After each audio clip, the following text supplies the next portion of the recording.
I'm Rob Skinner, and this is the Rob Skinner Podcast. What if most of what we call Christianity, God doesn't call pure? If you stripped away church culture, titles, traditions, what would faith actually look like? James answers that in one sentence, and it's both simple and uncomfortable. Today, we're talking about the kind of faith God calls pure and faultless, and why it demands both radical love and a clean heart. All this and more on the Rob Skinner Podcast.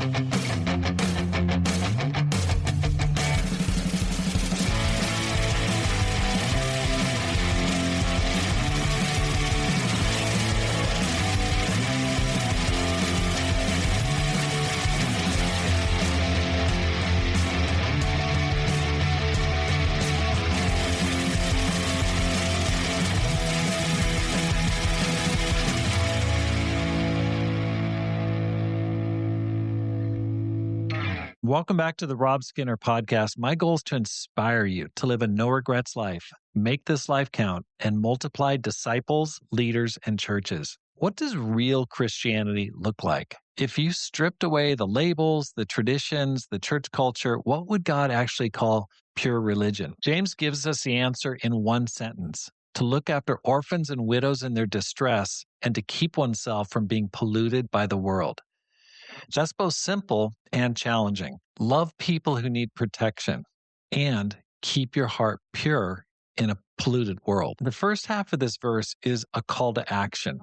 God's definition of faith is not just what we believe, it's what we do for other people. In the first century, orphans and widows were the most vulnerable people in society. There was no safety net.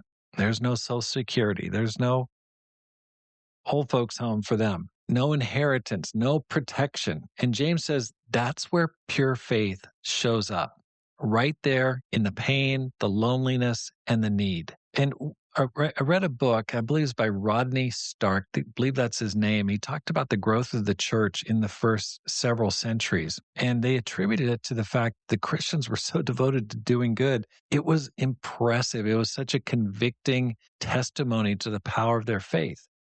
There would be plagues, and then the Christians would get out and serve people, and then they themselves would die. I mean, they would just serve in the face of illness, and it impacted people, and it caused the church to take over to the point where it became the national religion of the Roman Empire. But to follow Jesus means to move toward the hurting, not away from them. And it means making time for people whom society forgets. When you care for the vulnerable, you reflect the heart of God himself. But James doesn't stop there. He doesn't say, okay, that's good enough. Just be a nice person to other people. He also says, keep ourselves from being polluted by the world. That means guarding your heart, your thoughts, your purity, your integrity from the toxic influences that dull your faith. Because it's possible to serve others publicly and still drift spiritually in private. Happens all the time. I heard just recently about a very famous author that I love his books. They're Christian books. Turns out he'd been in an affair for a number of years. It's like, oh my gosh, I met that guy. I mean, I loved his books. I mean, they were awesome. And, he did a lot of good. I know he did. But it's so easy to keep the outside going, but inwardly, you're not doing that well. And God wants both a soft heart towards people and a strong heart towards temptation. Compassion without conviction just burns out. You're just doing, but you don't have the internal infrastructure to really keep it going. Conviction without compassion becomes really cold. It becomes so clinical. You know so much, but you do so little. Pure religion requires both action and a clean heart. I've seen this balance tested over and over again in the ministry. It's easy to get so focused on helping others that we neglect our own walk with God, for sure. And at other times, it's easy to isolate ourselves in the name of holiness and forget the hurting world around us. I know there's been times I just focused on one aspect. I'm just going to have great quiet times, but I don't really help people that much. Or, I get out and help people, but I'm not really monitoring what's happening in my heart. But when those two come together, active love and inner purity, the power of God really starts to shine through. And that's when our faith becomes contagious.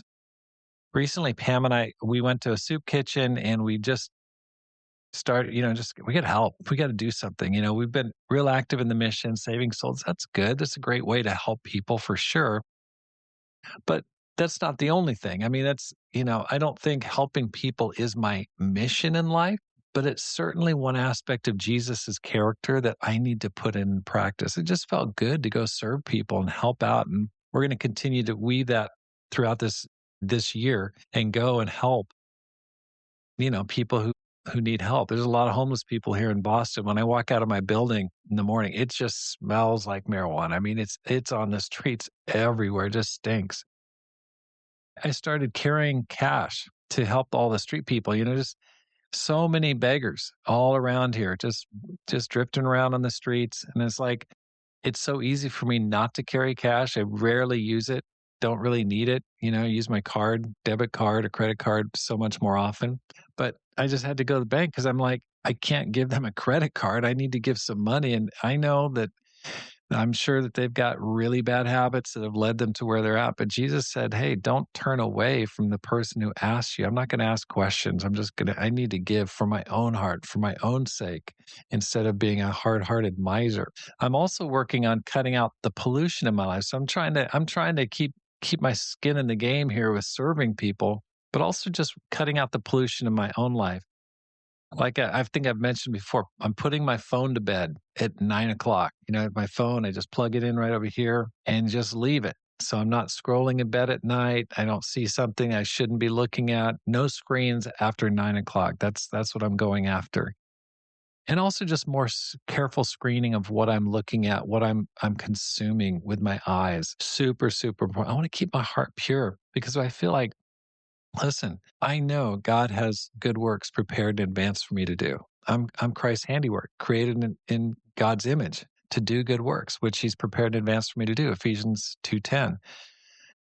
But if I don't clear out the ignoble parts of my character, if I'm not active in serving, I won't be useful to God. I'm valuable to him, but I'm not useful if I'm polluted and just choked. And so that's what I'm working on. So ask yourself today, who around me needs protection, encouragement, or help? Who could I just help? Who could I just stop, give a little more time? And what in my life might be quietly polluting my heart? Is it your media habits? Is it your pride? Is it your words? Is it your schedule? Maybe you just got a lot of, bad words you're saying or thinking in your mind. Maybe it's your schedule. What's polluting you? What's just gumming up the system where it makes you feel unholy and unspiritual and doesn't make you feel closer to God? God's will is not mysterious here. He calls us to do good and to stay good, to love people deeply and to live purely. That's not legalism. That's alignment with the heart of God. So if you want a simple definition of what it means to be a 10x Christian, which I've talked about, and it's the name of my book, James 1:27 might be it. Love radically and live purely. Look for someone today who needs help and give it.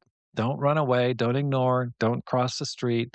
Then look inside your own heart and keep it clean. It's time to do a little early winter cleaning.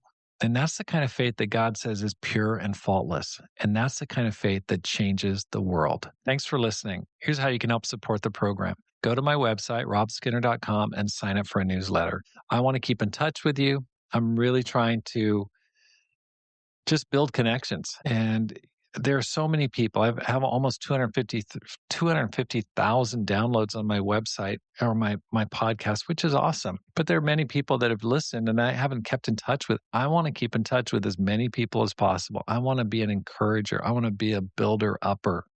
I want to support you in your faith. I want to grow, but I want to help other people. I just feel like, hey, that's part of my mission.